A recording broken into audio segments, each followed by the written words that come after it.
আমার বাবাজি ভাইয়েরা, এই নিয়ামতের শুকরিয়া আদায় করেছেন সমস্ত নবী রাসূলগণ। এটি এমন বড় একটি ইবাদত যে ইবাদতটি সমস্ত নবী রাসূলগণ করেছেন। সুলাইমান নবীর আপনারা নাম শুনেছেন, তিনি কত প্রতাপশালী নবী ছিলেন। আল্লাহ পাক রব্বুল আলামিন তিনাকে 7টা দুনিয়ার বাদশাহী দান করেছিলেন। তিনি জিন ফেরেশতা পরী পশু পাখি সমস্ত কিছুর ভাষা তিনি বুঝতে পারতেন। জিনার কথায় হাওয়া পর্যন্ত চলে বেড়াতো। ওই সুলাইমান নবী একদিন সিংহাসন নিয়ে, তিনার একটি এত বড় সিংহাসন ছিল, ওই সিংহাসনে বসে তিনি হাওয়ায় উড়ে বেড়াতেন।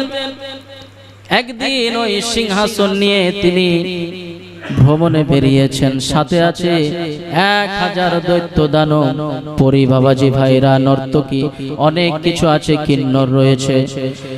এত সৈন্যবাহিনী, বিশাল একটা সৈন্যবাহিনী নিয়ে তিনি বেরিয়ে গেলেন ভ্রমণে। আল্লাহর ফেরেশতারা এই ভ্রমণ দেখে, এই সৈন্য সামন্ত দেখে বলা বলি শুরু করে দিল, ওগো আমার মাবুদ, ওগো আমার আল্লাহ, হযরত সুলাইমান নবীর মতো এত বড় সাম্রাজ্য, এত সম্মান দুনিয়াতে আর কারো কোনো মানব দানবকে দেওয়া হয়নি।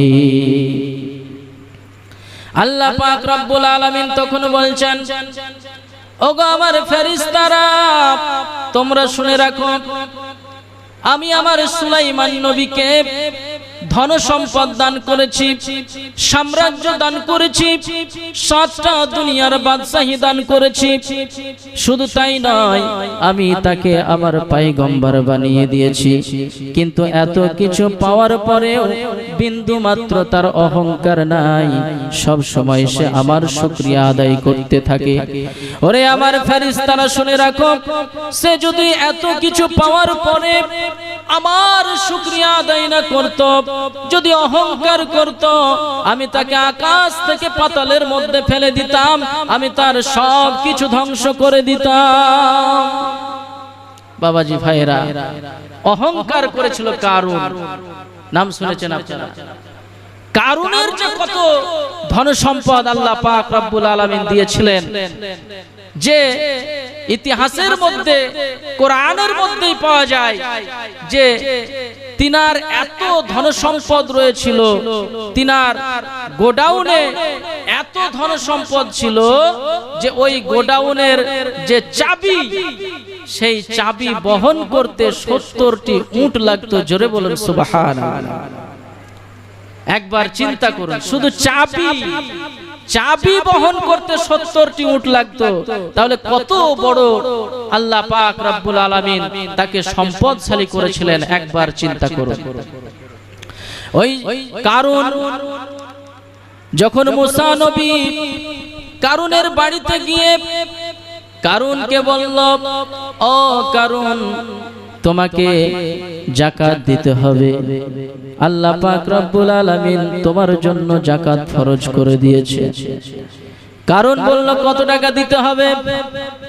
নবী আমার বললেন, হযরত মুসা আলাইহিস সালাম বললেন, 100-2.5 টাকা, 100 টাকায় 2.5 টাকা করে তোমাকে যাকাত লাগবে। কারণ এবার হিসাবে বসে গেলেন, হিসাব করে তিনি দেখছেন যে কোটি কোটি কোটি কোটি টাকা হয়ে যাচ্ছে। সুবহানাল্লাহ। কোটি কোটি টাকা যখন হয়ে গেল, তখন আর লোভ সামলাতে পারল না। সে ভাবলো, এত কষ্ট করে নিজের কলা কৌশলে, নিজের যোগ্যতায় এত সম্পদ অর্জন করেছি, এত টাকা আমি যাকাত দিতে পারবো না, এত টাকা দিয়ে আমি নষ্ট করতে পারবো না। এবং মনে মনে এটাও ভাবতে লাগলো যে এটা একটা ফন্দি, মুসা নবীর একটা ফন্দি।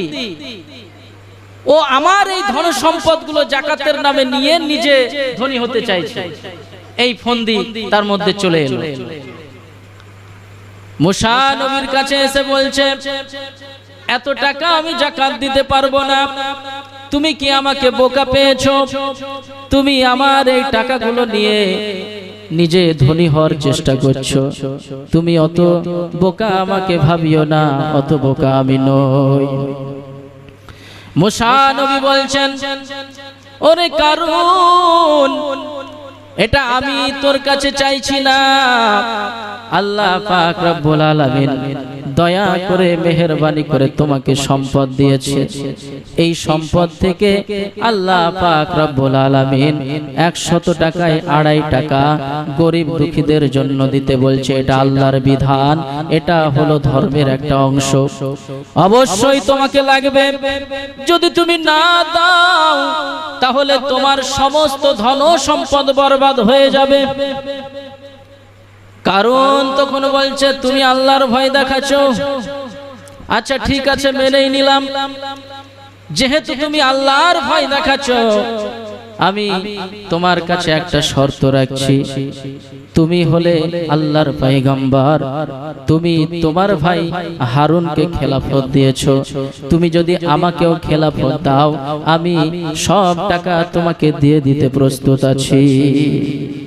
কত বড় ফন্দিবাজ দেখুন। এই কারণ প্রথম দিকে কিন্তু ঈমানওয়ালা ছিল। প্রথম দিকে তিনি মুসা নবীর একজন পাক্কা সাহাবী ছিলেন, ঈমানদারওয়ালা লোক ছিলেন। যখন সম্পদ বাড়তে বাড়তে বাড়তে বাড়তে এত সম্পদ বেড়ে গেল, সে তার মধ্যে অহংকার চলে এলো, নাশুকরিয়া চলে এলো। বাবাজি ভাইয়েরা আমার, তো নবী আমার বলছেন যে দেখো কারণ এই খেলাফত দেওয়া দেবী, কাকে নবী করবেন আল্লাহ, কাকে খেলাফত দিবেন আল্লাহ, এটা সম্পূর্ণ আল্লাহর ব্যাপার, এতে আমার কিছু করার নেই। অতএব এই আবদার আমি মানতে পারলাম না।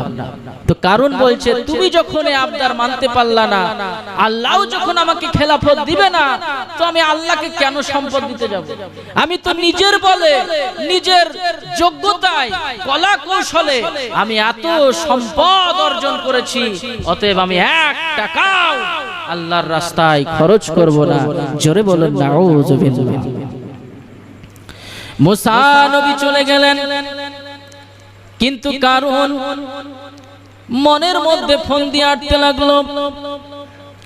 তিনার মতো আরো যারা ছোটখাটো ধনী ছিল, যাদের উপর যাকাত ফরজ হয়ে গিয়েছিল, তাদেরকে ডাকার পরে একটা সভা তৈরি করলেন। সভা তৈরি করার পরে তাদেরকে এবার বলছেন যে মুসা নবী বড় বাড়াবাড়ি শুরু করেছে, আমাদের ধন সম্পদের দিকে সে হাত বাড়িয়েছে, তার একটা বিহিত করা দরকার। সঙ্গীদের মধ্যে একজন বলে উঠল, তাকে হত্যা করে দাও। আবার কয়েকজন বলে উঠল, না, হত্যা করলে বড় ঝামেলা হয়ে যাবে, বড় ঝামেলা হয়ে যাবে, জনগণ আমাদেরকে ছাড়বে না।